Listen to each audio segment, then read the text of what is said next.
bench has tied it up. The Cincinnati Reds win the World Series in 4 straight. It was a sweep. In the dirt, it's a wild pitch. Here comes Boston. The Reds win the pennant.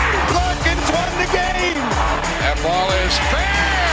Cincinnati's ahead. 2 games to none. Welcome Joe Randa to Cincinnati. Adam Dunn has done it again. Benzinger backing and calling. And the 1990 World Championship belongs to the Cincinnati Reds. Marty, yes. This is Adam from Milwaukee. Hey, Adam, how you doing? I'm good. How are you? Good. Do you think Scott Chatterbox is a good player? Dunn up there with the bases loaded, the outfield deep and around toward right, and the 1-0 on the way to the plate. Swung on, long drive, right field, and this one belongs to the Reds. And a high drive, hit back into deep right field. Junior has just knocked the door down to the 500 club. Benson's first home run is a walk-off winner. That ball had a family. And De La Cruz is, oh my goodness, look at this kid run. My, oh my, that is a triple. Matt McClain's first big league bomb. Spencer Steer's first big league hit is a home run to straightaway center field. Joey Votto's done it again. The pitch. Votto swings high in the air. Right field. Yes! He pointed to the dugout to say, I told you. That is Joey Votto's 315th career go-ahead ribby. Only Johnny Bench had more as a Red. And I can't tell you how much it means to play in front of everyone here in Cincinnati as a Red. What a gift. What a tremendous gift. So thank you. Thank you. I think I can speak for all of Reds country. Joey Votto, thank you. High drive. Left center field. Racing back to the line. Bourgeois. The Reds are National League Central Division champions. In the air, left center field. Did he? Did he? He did. He did. Reds win. Reds win. Line to the right field. Jenkins, the first run ever. With 4 home runs in a game. Can you believe it? In the air, down the right field line. Doesn't have a chance. The Reds have won on a 3-run home run on opening day by Ramon Hernandez. A strike away and out away is Homer Bailey. Ground ball to third. Frazier gloves. Throw to first, and Homer Bailey, for the second time in his major league career, has tossed a no-hitter. Oh, gosh. Oh, are you kidding me? Holy Moses, the second player in major league history to hit 7 home runs in the first 10 games. In the air, and the Reds win. What a dream to get into the career of Jay Bruce.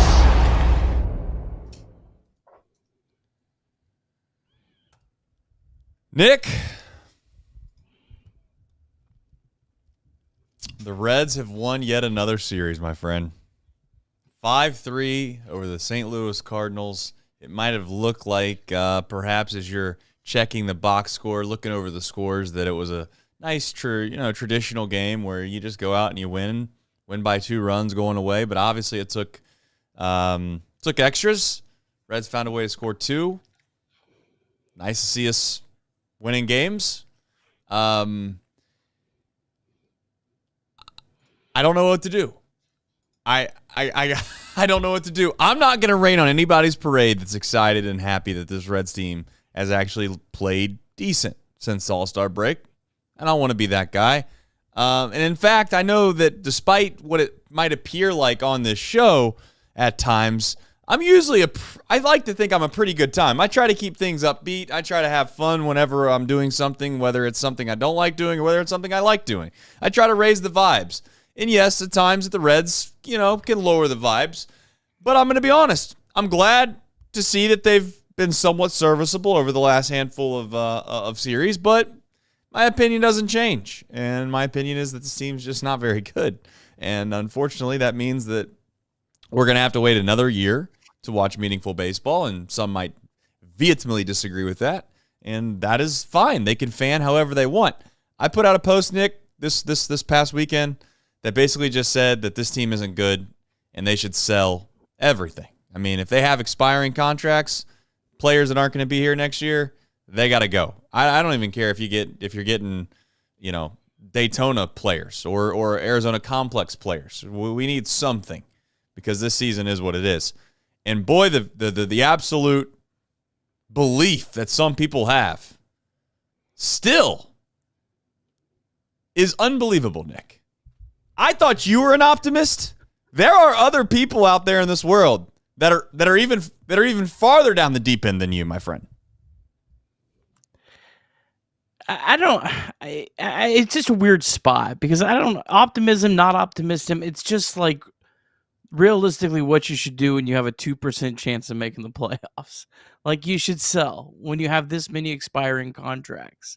And so like, I mean, there's a chance, but like, are you really going to hurt the future of your organization for 2% playoff odds? Like that just to me, I can't go down that road. It is good to see this team playing well. I think it would have been very easy to mail in the season. I gotta be honest. I wanted to mail in the season, but they've played well. You got to give them credit. I mean, that's a tough road trip. Go after the All-Star break, Colorado, Seattle, St. Louis.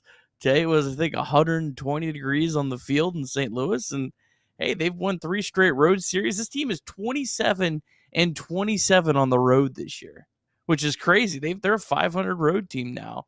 And it's too little too late in my opinion, but it's nice to see that this team has fought and not given up because it would have been very, very easy to do so. Yeah, I mean, if we want to pull the participation trophies out and give ourselves an award because we're still playing baseball is and making at minimum a couple $100,000 a year, and some making millions upon millions, and some not even playing baseball right now and still making millions off the Cincinnati Reds, which we'll get into later. I guess I am. I guess I'm just the negative guy. And I don't want to come off that way. I just like being realistic. I like being realistic. I used to listen to radio shows when I was 15, 16, 17 years old. I'd get in the car after a baseball game, and I'd have to listen to these call-ins on a certain radio station, talk absolutely absurd about the game that they just watched and these unrealistic expectations. And I'd listen to opening day and everybody talking about how, this team's going to win 95 games. And it's just a lie. It's so stupid to sit here and act like something's real that it's not. And if you want me to call me whatever name you want, I'm not doing it. I'm not doing it, Nick. We have a show. We have a right to our own opinion. Yes, I don't mean to be overbearingly like pessimistic to the standpoint that it's unlistenable. We'll talk about the game. I'm excited that there's certain players that are playing well. Arroyo today put down a great bunt. And I know that that's like a laughable thing, but you know what? It showed me 2 things. One, he was able to execute, and one, he actually knew where he needed to bunt the ball. It was nice to see that. It's nice to see being able to get the guy in from second base in extra innings. It's nice to see to play add-on in extra innings. It's nice to see a bullpen come in and be able to do their job. It's nice to see you get into a little bit of a pickle. You have an error on Nathaniel Lowe at first base that could have snowballed, and instead you're able to get a ground ball double play and get out of the inning. Those are great things. But this team sucks. And that's okay to say out loud. I don't know why we have to go down this path of being like, well, I don't know. I mean, could you imagine, Nick, of applying the same thought process of what's going on with this Reds team in all other aspects of life? Honest to God. Could you imagine having your own child go to school and fail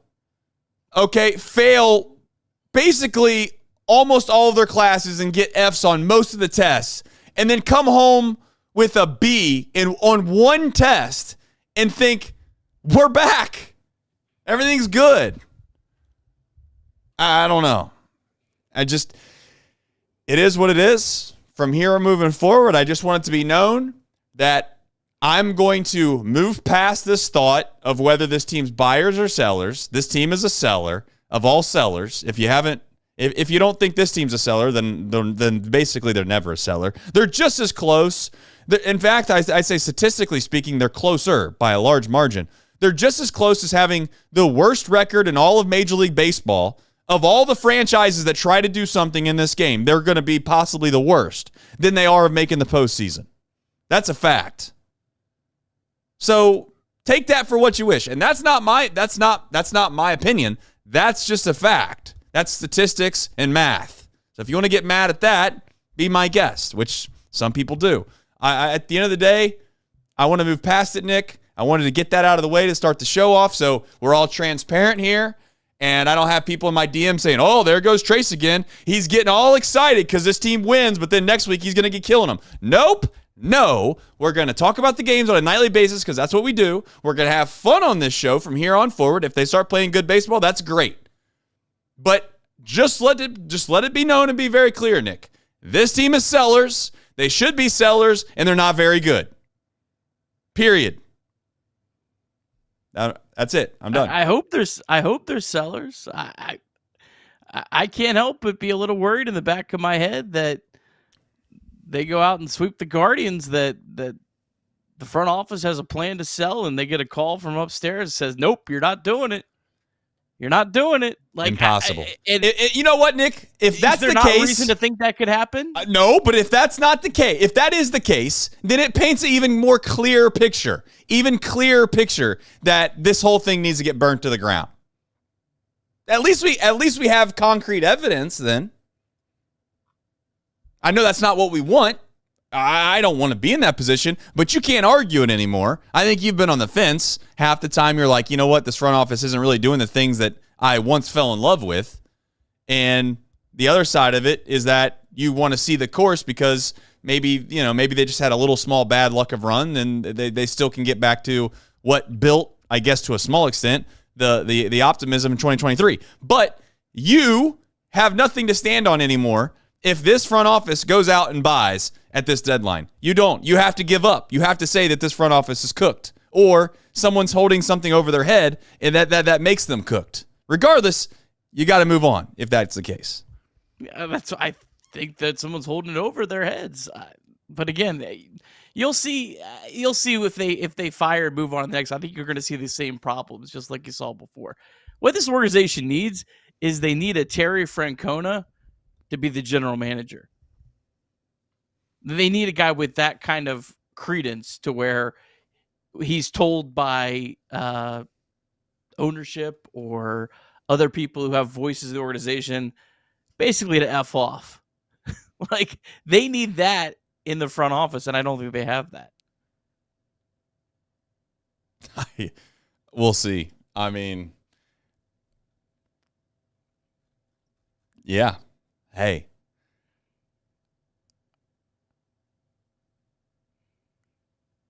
I feel like Joey Votto said something today that I was listening to him talk about the Elly de la Cruz and his career, and maybe sometimes in Cincinnati that he feels like the Reds or the Reds fans, although great fans and fans in general, he said, can be fickle. He feels like they're a little bit hard perhaps on the superstars or the guys that make some money. I got to be honest. I almost think I think that's partly true, but I also think it's the complete opposite as well, where it's like this town will jump for joy over mediocrity because we've not seen much other than mediocrity at best, and that's a fact. In 2023, we were extremely excited. Last year, they went 83 games, and you got people threatening me online, telling me that I must have forgotten about last year. I didn't forget about last year. I mean, are we supposed to hang the banner that we won 83 games? And I'm glad we did. I'm not saying that I wasn't appreciative of the season, but to sit here and act like I shouldn't be critical of anything going on because of the past success of this ownership group and or I guess more importantly for me, the front office. If that's all it takes to please, boy, this is the best city in the world to play sports in, because I'm pretty sure there's other cities, Nick, where people get fired for far better jobs that they've done. But coming in hot on a Sunday night, by the way, Chatterbox Reds. Thank you everybody for tuning in here. If you haven't already liked the stream, we've obviously gone pretty deep into the well here before we jumped into the actual nuts and bolts of the game. But I think it's just we're in a weird spot. We haven't got to the trade deadline yet. Obviously, that's looming. We got some fans that still, are waiting for the tooth fairy to come and put the $100 bill under the pillow, and we got some fans that probably want to see this whole thing crash and burn, and they want to see this team lose every single night. And I'd like to say I'm neither of those, but I would like to be realistic, and I think we got that out of the way here to begin this show. Yeah, I don't really want to see the Reds lose, but like the reality is by winning 2 or 3 against the Cardinals, you've made the Cardinals less likely to be buyers at the deadline. In fact, they're probably more likely now to trade their starting pitcher, Dustin May, who could make your return for Brady Singer less. So, like, I mean, yeah, I'm happy they won, but I'm not sure it actually helped the team. Yeah, it's a weird time. It's a weird time. Like, I don't like to be this way, but this is the reality of the situation. Actually, I would say this, like, and I mean, sure, like, I think that there are parts of this show that sometimes, maybe can be tough to watch because it feels like it's a drag because it's the same message over and over again because you do this on the nightly basis. But I mean, at the end of the day, like, I think that hopefully, whether you agree or you disagree, at least if nothing else on this show, I feel like you're getting some intellectual conversation around the reality of the situation that is what the Reds are and what they are not. And people might disagree vehemently that the fact that we're giving up on them or whatever it is, it's like, I mean, it seems pretty evident. I also see it in the chat right now. Let's not forget the Detroit Tigers did a pretty hard sell at the trade deadline a couple years ago and still made the playoffs. If the Reds trade Brady Singer and they trade Nate Lowe and they trade Spencer Steer, they probably can't now, but they go through that. What are the Reds playoff odds are going to go from 2.4% to 1.7%? Like that's probably legitimately what it's going to happen. And so like they could still get crazy and get on a run. So it's not like impossible, but like you have to weigh your odds. And when your odds are this low, you're a clear seller, especially in as much of a seller's market as you're probably going to ever have. Yeah, that's a good point because there's two ways to look at the MLB wildcard situation that is, right? On one hand, I do think Rob Manfred, whether his team purposely did this or didn't do it, I don't know. I don't want to give them credit where perhaps they accidentally run into success. Sometimes you get the credit for it anyways. The amount of teams that can consider themselves right in the hunt to make the postseason that can't absolutely at all justify selling at the deadline now is becoming fewer and fewer. Like, there's just not that many teams that you could say, well, there's just no chance at all. And to your point, that creates more buyers. And if there's more buyers, obviously, and not as many sellers, well, basic supply and demand in school will tell you that you're in a pretty good position if you're looking to sell. The truth is, though, is that the Reds have not really taken advantage of the trade deadline all that often, I think, in the past couple years because they've been in no man's land where they've made a little bit of a splash in regards to buying, but they didn't do enough to make it to where they became like a serious contender. Littell and Andujar last year, like, with all due respect, they helped a little bit, but it's not like Nick that takes you from a legitimate, borderline playoff team to, oh, they're definitely going to make the postseason now. And if they do get in the postseason, watch out. That's not what happens at the deadline for the Reds when they do buy. So it's like, what are they even going to buy right now? Like, and I don't, again, we probably should move on, but like, what are they even going to buy that's going to help? I got to go get some bullpen arms, I guess. Like, I'm being honest. Like, what are you going to go get an outfielder? Yeah, I mean, unless you walk into a situation like Trevor Bauer, where he had another year of control left, sure, like that, or a Scott Rowland, but I think those situations are so few and far between, and I think those situations are even more difficult this year when it's a seller's market. So, like, I think it's going to be hard to find those. I'm not saying it's impossible that could be out there. Like, the steer for Emerson Hancock rumor, if somehow that was, like, an actual concrete, had a chance of happening, yeah, okay, that's the kind of deal that could make sense. But I just think those type of deals are very few and far between, and you can't just go say, this is what we're going to do. You have to, like, find a rare partner that actually fits that mold. That's fair. All right. We do have some supers. I'm going to jump into those really quickly, and then we're going to jump into the box score recap. Super chats. Thank you very much for supporting the show. Chad, I'm going to go with Chad Williamson. I don't know if that's what it is, but it just cuts it off. So we're going to go with it. On July 26, 2025, the Cincinnati Reds were 1 game back in the National League wild card race. 6 teams pull a Mets collapse, and it will be Nick's worst nightmare. Yeah. I mean, I can't. You know what's funny, Chad, is like, I'm pretty sure that's a bit. I'm pretty sure that was a joke. Like, there's no way that's going to happen. But the way in which the timeline went for me over the weekend and the way in which sometimes I think people in the chat, I don't know. I can't tell if it's serious or not serious. But, yeah, I guess we're wishing upon a shooting star, hoping that all teams in front of us collapse like the Mets and we squeak out to 83 wins and get in the wild card again.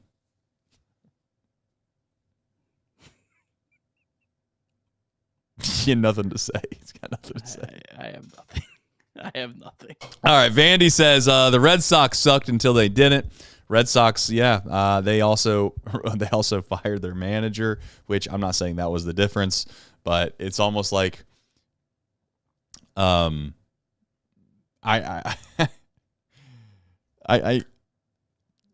can continue to use the insane, absurd argument for the good of the cause of trying to say that you should do something when we all know that the reality is not that. That's all.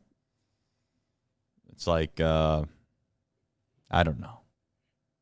I don't have a good analogy off the top of my head right now for that, but it certainly feels like I always go back to the scratch-offs. I hate to do that because it feels like I'm using the same rerun of analogies, but it just comes to my mind every single time someone mentions that. It's like, just because Johnny went and won $50,000 off the scratch-off doesn't mean you should pull out your retirement and go down to the local supermarket and drop $50,000 on scratch-offs thinking you're going to win 100. So we'll see. Joe Lanza says the season doesn't end on 8-3. Wanting the team to move key rentals and keep winning is not mutually exclusive. Enjoy it, embrace it. Let's make it weird. That's a fair point. And I think that's the point that I hope that we do. Like, I'm all for winning. Win as many games as you can. Who cares? Like, that's fun. It's enjoyable to watch our team win. It's the fear of this front office losing the sight of what's best in practicality for what the future holds for this team. And when I say future, I am quite literally talking about next year, starting next year. I'm not talking about like 5 years from now or nothing like that. I'm talking like, let's focus on how we make sure that we make 2027's roster, or if we even need a 2027 roster, 2028's roster, as good as we can possibly make it. Because 2026, like it or not, you can't start off 20-11 and then be the worst team in baseball for 2.5 months and think that that's just going to be perfectly fine and you're going to be able to just kind of brush it off your shoulder and move on. It's just not. Doesn't work like that. So we'll see. All right, Nick. Hold on. Add to that, like there's kind of a recent precedent for why people might be a little concerned that they wouldn't do that if they did go on a crazy, if they did like win the next 3 games and magically get to within 3 games. It was 2024 when the Reds were 52-56 at the trade deadline, and they traded Lucas Sims and Frankie Montas, and that was it. Like they had multiple players they could have traded. One being Alexis Diaz was one of them. Another being Buck Farmer was one of them, who was really, I think, had like a ERA in the 2.4 at the time. Another one was Justin Wilson that they could have moved. Who was the other one? There was one other one that they really should have moved. I can't remember. There was one other player, but like there's precedent of not trading when you're 4 games below 500. So yeah, if it was fully guaranteed, I'd feel great right now, but it's not. I don't trust that they'll do the right thing if it becomes a little hairy in their mind. Yeah, and with all due respect, it's not like they swept the road trip. I mean, that's like they're 2 days away from losing back-to-back games to being like, okay, this team is who we thought they were. Like, this is not like legitimately. What would it take for me to kind of like be like a hand up? I was wrong. They got to win like 10 games in a row. And then I still don't know. I genuinely don't even know if that's enough. I mean, they could win 10 games in a row, and I still don't think that they would probably be able to get into the postseason. And they're losing Chase Burns at some point, like who's legitimately been the best player on this team. Yeah, and we haven't gotten to this. I don't know. We'll talk about it here in a bit, but we'll do some teasing here. You ready for the teases? Is Hunter Green okay? I don't know. Is Spencer Steer okay? I don't know. I don't know. I mean, to your point, Chase Burns is going to be on a pitch count. I don't know. All right. Let's get into the box score recap presented by Sharefax. All right. Chatterbox Reds presented by Sharefax Credit Union. Sharefax is a not-for-profit financial institution owned by its members that returns earnings to them through lower fees and better rates in addition to traditional banking options. Sharefax Credit Union is an equal opportunity lender and insured by NCUA. All right, Reds taking on the Cardinals, the rubber game of a 3-game series in St. Louis. Andrew Abbott on the mound against Kyle Lehigh of the Cardinals. Cardinals jumped out to a 1-0 lead off Abbott in the bottom of the second on a double, single, and sac fly. But Elly Cruz responded with his 18th home run of the season in the top of the third to tie the game at 1. The Cardinals then responded with when Ivan Herrera hit a solo shot off Abbott to make it 2-1. That would be all the damage St. Louis would get off of Abbott. Abbott's final line, 6 innings, 3 hits, 2 runs, 4 walks, 4 strikeouts. Abbott really battled through a very hot day in St. Louis. Heat index of 120 degrees. He walked a lot of batters late in this one. The Reds tied the game at 2 on a key Brian Hayes home run, his first since May 4th in the top of the 5th. Then the Reds offense would go quiet after that. The Cardinals bullpen retired 14 of the next 15 batters, with the only batter reaching base being a Brian Hayes walk. Noelvi Marte singled to the top of the 9th to give the Reds their first hit since the 5th, but he would be stranded. The trio of Pierce Johnson, TJ Antone, and a really gutsy effort from Brock Burke sent the game into extra innings. Sal Stewart was not in the lineup for the first time all year, but he came in to pinch hit for Brian Hayes to lead off the 10th. He ripped a single to lead off the inning, put the Reds up 3-2.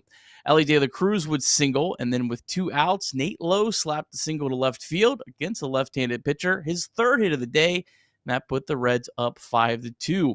Julian Garcia came in the bottom of the 10th. He allowed the Manfred man to score, but he slammed the door shut for his first career save. Reds win 5-3.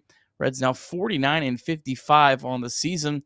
Reds have won 6 of their last 9 games, all 3 series since the All-Star break. A very impressive 9-game road trip to begin the second half. Reds sit 5 games out of the final wildcard spot with 8 days until the trade deadline. One other note from this game, Spencer Steer was forced to exit the game in the 5th inning due to a hand injury after taking an awkward swing.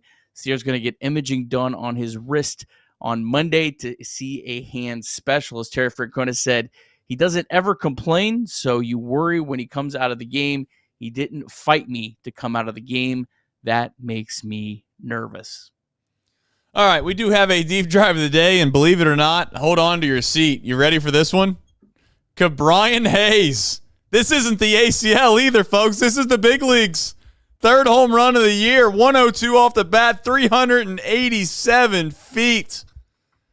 That would tie the game 2-2. Win probability would jump up 13% to a perfect coin flip of 50%. You know what else is perfect? Ballpark Beer. The Deep Drive of the Day is brought to you by Braxton Brewing Company, the official craft beer partner of the Cincinnati Reds. Crack open a Ballpark Beer, a crisp, German-style light lager crafted perfectly for 9 innings and hot summer nights. Grab a cold one at Great American Ballpark. Braxton Taprooms are your local retailer. Braxton Brewing is brewed for Reds country. And yes, when the Reds win, I do crack open a Ballpark Beer. And you know what? I'll say this. I might even double chug one if the Reds do sell at the deadline, just as showing my appreciation for the competence down there. Not total competence, but just the competence for a 2-week stretch of what maybe is best for this franchise. All right. Where do you go from here? They find a way to win the series in St. Louis. Obviously, they back that up with a series down in Seattle, and then Colorado. You come out of the break, you're feeling like this team's completely, obviously, demotivated, dead, and they have played better, Nick. They have. Whether or not it matters, that's obviously beating a dead horse at this point. But I mentioned at the start of the show, it is nice to see. It is nice to see some of the players that I do think we're going to have to count on at some point look like competent, higher level IQ players. Sal Stewart with a really, really big hit yet again today, even though he didn't get the start. Arroyo, despite the fact that I get it, and he had to come in for an injured Steer, lays down a good bunt, and that might be like get a little bit of a wry smile, or people might scoff at that. At least it's something positive. I'll take it. Elly De La Cruz continues to look like the best player on this team, which he is, and Andrew Abbott, although looked like he was hyperventilating and had the whole entire strength and training and whatever staff down there giving him basically a water park bath between innings and waving him off with towels. I'm glad to see he persevered. And listen, it was a good performance from the Cincinnati Reds, and you don't get to say that often in 2026, and it was nice to see. Yeah, Elly De La Cruz continues to be Elly De La Cruz. Absolute bomb on his home run. Noelvi Marte had 2 hits in this game, so that's certainly nice to see. Need to see some more of that. Good to see Brian Hayes hit one out of the ballpark. Yeah, I was kind of surprised that Abbott was able to get through 6. I mean, he walked those first 2 batters in the 4th. I didn't think he was going to get out of that inning. Got through that inning, got a huge double play. And then the next inning, he walks the leadoff batter again, gets through that inning, and then he makes it through a whole other inning. Actually goes 1, 2, 3 in that final inning. So he certainly found another gear. Give him a lot of credit for kind of grinding through that start today. The Reds offense was really bad they were really good in the beginning. They were really, really bad for about 4 or 5 innings against some pretty mediocre arms in the bullpen. But then they had the big 10th inning. Sal Stewart obviously had a big hit. Nate Lowe had a big hit, and they got a nice win. I bet they did. Bullpen probably was the biggest surprise. It feels like any time that you have to turn the ball over to this bullpen, then they're going to give up at least 1 or 2 runs, despite the inning that they take it over, whether it's the 7th and or 8th inning. I still feel like 2's the over-under number that's probably on the docket each and every single night, and they've been solid. So give them credit, but I do not trust many guys coming into that bullpen, and you can say whatever you want, but Burke escaped, what seemed like a hairy situation. TJ Antone continues to do a, pretty damn good job considering, I guess considering the expectations that I had for him coming into the year, which were none at all. He's been kind of a pretty damn good back into the bullpen guy. And Pagan, you can say whatever you want about the success or maybe the lack of health that he's had over this year, and at times he's been a guy that seemed like a liability. He's been good coming out of the break. So that's probably the biggest difference, I think, Nick, that seems like it's not going to be sustainable moving forward throughout the rest of the year that I've seen over the last week is just this bullpen's been pretty good when I don't think that will hold up, but it's nice to see for now. Yeah, Brock Burke, he retired all 4 batters he faced. Looked really good. Brock Burke has a 2.66 ERA. He's been really good. And I see Pierce Johnson, who's really struggled. He's pitched a little better last couple of times out. Anton, I don't think was as sharp as today, but he's just been such a workhorse for this team.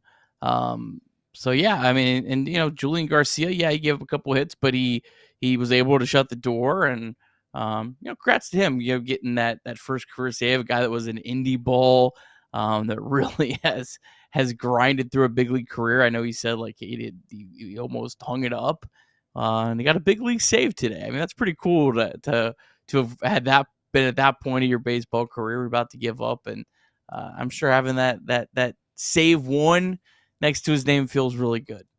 Yeah, it's something that he'll remember for the rest of his life, and more than likely will be another name of the obscure Reds. But at the end of the day, it's a win, and it's just a really weird time to be a Reds fan because it's just really weird. That's all I can say. I mean, this next week is gonna be extremely interesting to see what the Reds decide to do, and for me personally, it will be a huge tell on what this front office actually believes when it comes to a philosophy. And to your point, one could argue that it could be the clear and evident sign that they don't have full jurisdiction. And if that's the case, that's probably the biggest problem of all. So, speaking of jurisdiction, speaking of making decisions, speaking of possibly getting things right within the next week, Nick, some are saying that we believe people should be sellers when it comes to the Reds front office, but others might be buyers come Thursday. Yeah, well, Richter Phillips has a new first look appointments, and it's an appointment designed for people just starting out in their engagement ring journey. You can try on engagement rings in person, compare styles, ask questions, and learn at your own pace with a dedicated jewelry specialist. It's perfect for shopping solo or with your partner. They're available on Thursday evenings when they're open late between 5 p.m. to 8 p.m. Book on our website, richardphillips.com, or the link in our podcast and YouTube description. All right. Trace's choice. My choice is going to be pretty quick and pretty easy. It's going to be the two must trades under every circumstance possible are going to be Brady Singer and Tyler Stevenson. Those guys have to get traded. It doesn't matter what you get in return to a certain extent. When it comes down to the very, very end, you got to make a move. So you better start fielding offers now, which I'm sure they are. And I think, Nick, if you get into a spot where you feel decent about one, you move. You go. Why? Because you can have a situation that happens today where you have a guy like Spencer Steer who's been nails for pretty much the entirety of his career, a guy that you can depend on. He's there a day in and day out. Also was a part of this whole kind of trade conversation. And now it appears that, it might not even be the case anymore of a possibility because he leaves the game today, Nick. So I don't know your two things, your thoughts on Steer's situation, and perhaps do you believe that Singer and Stevenson pretty much just it has to happen? Yeah, Singer and Steer. I mean, Stevenson, to be clear. Singer and Stevenson, if they're a Red on August 4th, that would be one of the most deflating things that I think I could remember in my Reds fandom, to be honest. I would be just disgusted. I would have a hard time being positive after that if either one of those guys are still a Red. I disagree a little bit in terms of not risking. I think there is value in running it all the way up till the end, especially with Tyler Stevenson, because I think that he's a guy you could really get into a bidding war. I'm not sure Singer as much as you'll be able to get him into a bidding war, but I mean, if you really have the Dodgers, Yankees, and White Sox all wanting Stevenson, the longer you wait, you might be able to get more. So again, it's a risk, but there's a reason that players are traded at 5:58 p.m. Because teams waited till that last possible second to get the biggest return. But you got to be good. I mean, that's where you have to make your money. You have to make your mark. So I wouldn't be a guy that would. I'll say it right now. If God forbid Tyler Stevenson got hurt on August 2nd, I would not hold that against the Reds. I would say, look, they were trying to get a deal at the last minute, and you can make a lot more if you wait longer. I personally wouldn't hold that against them. If August 4th, healthy and still a Red, yeah, I'll absolutely hold that against them. Yeah, I mean, it feels as if I understand why there's clear leverage starts to shift right around the deadline at the very, very end, because, clearly you feel like one team would get fearful that they're going to run out of time. And what I would say to you, Nick, is that can go the other way too. I mean, you could also argue the fact that the Reds are in a position where teams are going to know, hey, if I'm like the only legitimate bidder here, or they go out and they find another team, well, let's just say, for instance, there's rumors of 2 different teams that want Tyler Stevenson. If one team makes a move, Nick, and they go out and get somebody that essentially takes Stevenson's spot, or they go and get a catcher, it makes it a little bit easier for that other team to be like, you know what, like, we can probably soften our stance here a little bit, because we feel like the Reds don't really have that many other options, and they have to get rid of this guy. He's on an expiring contract, and they're not going to keep him.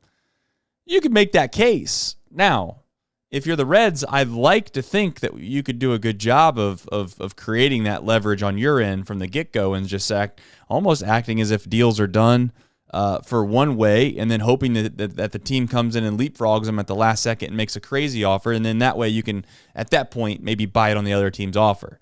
Hasn't happened since I've paid attention to this team as of late. They've not really done the selling thing, and if they've done it mediocre at best. So, to your point, I don't know if they have that in them, but I'd like to think that my front office can do that. In regards to Singer, I think that he's going to have plenty of interest to where you could run it up to the deadline, and also you're not playing every single day when you're a starting pitcher, so it's a little bit different. We'll see. And catcher, I'd also say, is like it or not, 2 things. Yes, it's just 1 week, but you're a catcher. It's a little bit more injury prone than most other positions. And 2, Tyler Stevenson has had some issues in the past of things. So if I were the Reds, I wouldn't be overly greedy about trying to run this thing all the way down to the very end. But I get your point. It's tough. I mean, I think he's the only legitimate starting catcher that's going to be on the market. I don't think there's another starting catcher on the market. So everyone needs pitching. So you have more teams that can use. I just about every team minus the Dodgers can use Brady Singer, unless you have a loaded 1 through 5. Yeah. But most of these teams don't You're not trading for Brady Singer being like, yeah, Brady Singer's the guy that's going to get us over the hump. I mean, he's going to help you get to the hump, But Tyler Stevenson, I don't know. I think that if you could get a couple teams into a bidding war, I think you could really drag that price up over a few days. So it's a game though. It's a game. It's a gamble. It's what makes this week fun. If you do the right thing. If you do the right thing. I mean, they go out and they sweep Cleveland, and next thing you know, it's who knows? I mean, I don't even want to be. We've already laid it out as to why we feel the way we do. I don't want to rehash things that we've already talked about. And the truth is that if the Reds find a way to make it interesting, as if they haven't already, but make it extremely interesting when it comes to the buying and selling thing, then I guess if nothing else, I'm going to put the silver lining, glass half full, and the take that is I get to see what my front office is made of, and or ownership group. Both of however you want to look at it, I get to see what they're made of, because in the face of adversity, you get to see the true character of what you got. And the reality is that this front office really doesn't have adversity at the moment, in my opinion, because it's an easy decision, and it's an easy decision regardless.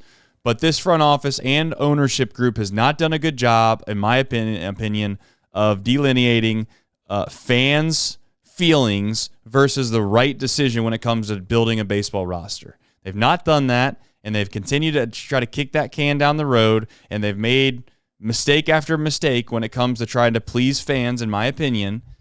And we'll see ultimately what they decide to do. All right. We have Reds MILB Sunday night edition of Chatterbox Reds. As always, if you haven't, please like the stream. Also, go and leave us a review if you haven't on all the podcast platforms, whether it's Spotify, Apple, Amazon, you name it. There's a million different places you can listen to podcasts now. We very much appreciate that. And the podcast is a little bit of a different flavor than this show. So sometimes you get a little bit, you get a little bit of a different vibe, if you will. Obviously, some of the same old stuff. But the truth is that you could probably check the YouTube and also listen to the podcast at times and get a little bit of a different show. But Nick, MILB, whenever you're ready, my friend. Do we have any supers? We don't have any supers, largely because people were excited at the beginning, and then we basically busted everybody's bubble, and we told them that yeah, that bought me.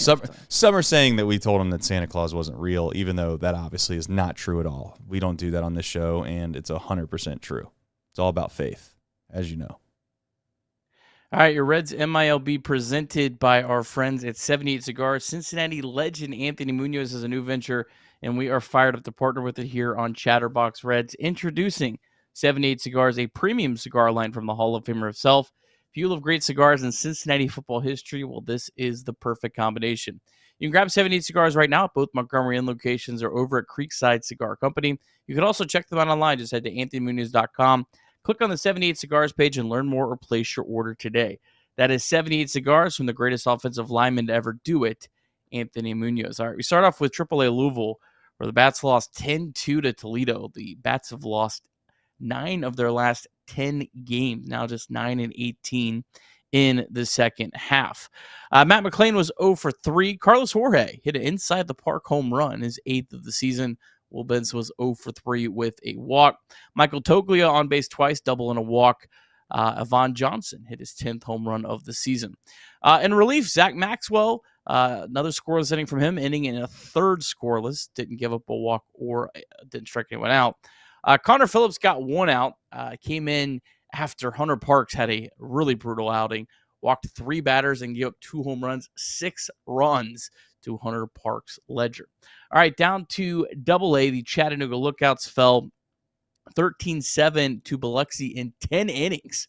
The Lookouts fell apart late in that one. The Lookouts are now 11-16 in the second half as their struggles continue. They are just 2 games, though, out of a playoff spot. Some good stuff in this, though. Alfredo Duno was 3 for 5 with a double. Cam Collier hit his 14th home run of the year. Carlos Sanchez, 2 for 6. How about Carter Graham? Hit his 23rd home run of the season, also walked. Kind Vu was 2 for 4 with a double. Yerlin Confidant hit his 11th home run of the season. All right, we go down to the Dayton Dragons in High A. The Dragons lost 10-7 to Cedar Rapids. The Dragons, though, obviously they've already clinched a playoff spot.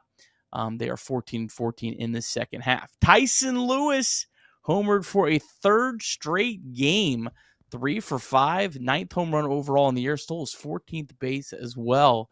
Tyson Lewis playing very well since getting promoted.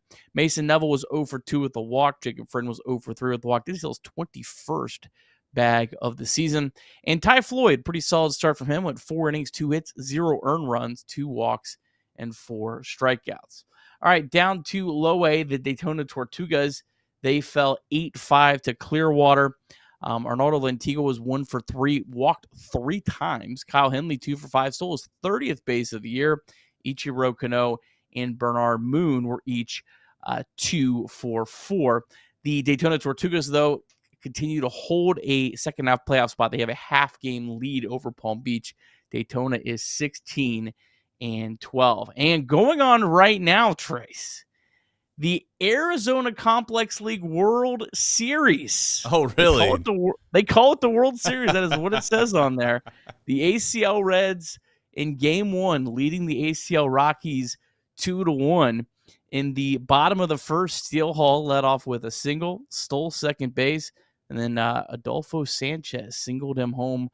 They lead 2-1 in the top of the fourth. This is a best of 3 series, and I believe it's just bang, bang, bang. They play again tomorrow, and if necessary on Tuesday. So the ACL Reds going for their first ever title. Never happened before. Nice. I'm glad to hear they're calling it the World Series, very appropriately named as it's held in Arizona only. With no TV, no broadcast info.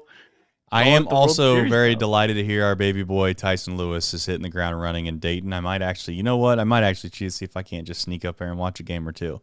Now we're talking. Now we're getting the vibes flowing a little bit. Jordan Lane. To pretty much wrap out this show with the Super Chats, and before we get to who, what, when, where, and why, he says, if the Reds can sweep Cleveland and Pittsburgh, that puts this team at 56 and 55. What do you think we do in that situation, in your opinion? Well, in my opinion, if that were to happen, this Reds team and front office is going to hold pat. And it's not what I would like for them to do, but that's what they would do. And I'm trying to look up to see here really quickly. Bear with me as I pull this up. I mean, you're still in a spot where you'd probably available. You'd be what, 2 games out of the wild card if you did that? Maybe 3 games. There's like 7 teams. It depends on what the other 7 teams all do. I'm just looking at it from the perspective, if you were to sweep the Pirates, they get knocked down. That means you bear with me, ready for this? That means you only have the Marlins, the Padres, the Cardinals, the Nationals, and the Diamondbacks in your way. The Marlins, who've lost 10 straight games. I don't know. Let's do this. I tell you what, let's do this. Let's find out. Let's find out. Straight.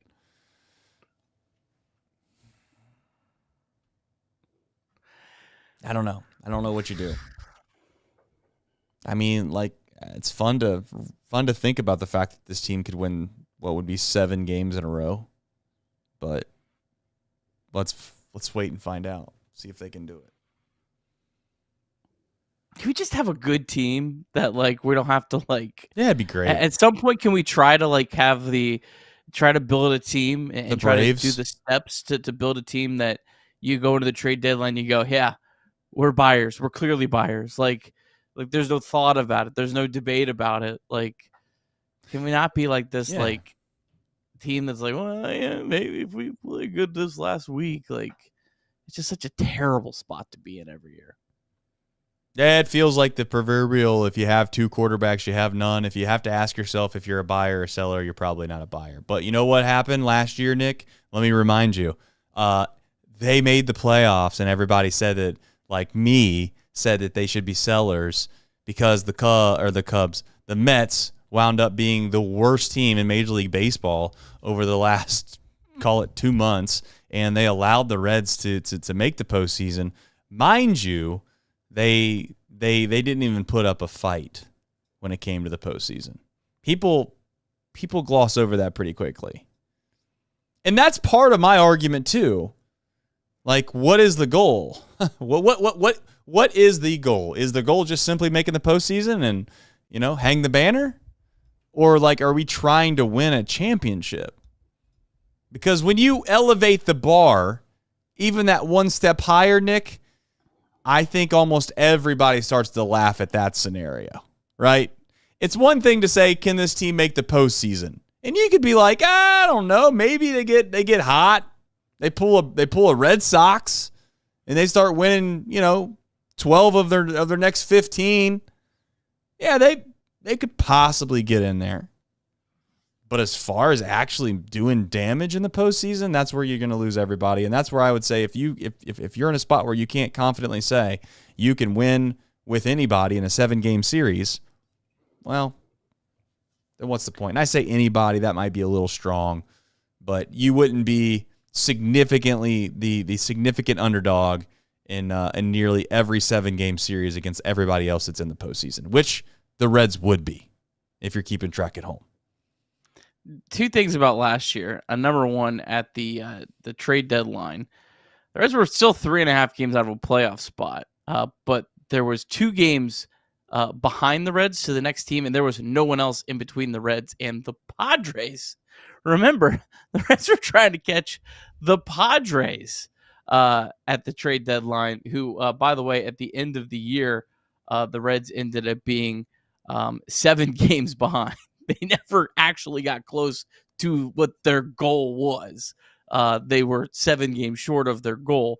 Yeah. But there also was not a single team ahead of the Reds. It was literally Padres hold the third wild card spot, Reds, and then the Cardinals were 5.5. The Cardinals were 2 games behind the Reds, and everyone else was. There was so many less teams in that middle. I still don't think the Reds made the right decision last year. I think they got lucky. But this is even a significantly worse spot than last year was. Yeah. No, we agree. All right, Reds do play again. You obviously listen to the show. You know who they play next because we've talked about it. A little who, what, when, where, and why. Nick. All right, Reds taking on the Cleveland Guardians. Ohio Cup. Ohio Cup. Reds won, 2 or 3, right, in Cleveland? I think I was at all 3 games. I don't remember what happened. It feels like a whole lifetime ago. But Monday night's game is on ESPN. Chase Burns on the hill for the Reds up against Slade Ciccone. He's 4-7 with a 4.60 ERA. The Guardians come into action on Monday night, 54-43. They are 2.5 games behind the White Sox for first place in the American League Central. They hold the third and final wild card spot at the moment. The Guardians, though, have lost 5 straight games. All right. Well, we'll see. It's all you can do is we'll see, folks. We'll be back here tomorrow, I believe. I don't know, Nick. I know you have some things going on, but I know I'll be here tomorrow, and I hope you join me. And we'll see. And if we can't find some interesting things to discuss about. And ultimately, no matter where you wind up as Reds fans right now and what side of the aisle you stand on, I just want you to know that I'm glad you're in the aisle regardless. I'm glad that you're a Reds fan. I'm glad you care. I'm glad you're still sticking it out. I'm sure many people have become disinterested in what 2026 has had to offer when it comes to baseball in Cincinnati, but you're still here. And I'm not here, to be very clear, to say that you fan however you want. But the show is predicated on trying to have, opinions and theories on what is best for this franchise. And sometimes, sometimes you got to get a little ugly before things get pretty. When you're remodeling a house, sometimes when you're tearing things apart, you're asking yourself, what did you do? Why does it look like this? And then all of a sudden, when everything's done, you say, that's exactly why. And that's what I'm hopeful will happen for this Reds franchise at some point. I know you've heard this house was going to get remodeled 5, 6, 7, 8, 9 different times before. I'm not here to suggest that we have to go through a crazy rebuild. Nobody, at least I think on this show, is saying that you have to tear it completely down. But what you have to do is you have to make smart baseball decisions at deadlines. And some of those times you have to get rid of expiring contracts, people that aren't going to be here next year regardless, or maybe they will be here next year and you can still get something in return for them because you go out and sign them in the offseason, which they very much could do with a guy like Tyler Stevenson. We'll see what ultimately they do, but most importantly, thank you for tuning in on Sunday nights and get a good night's sleep, and we'll be back here to do it again tomorrow. Take care, everybody, and go Reds.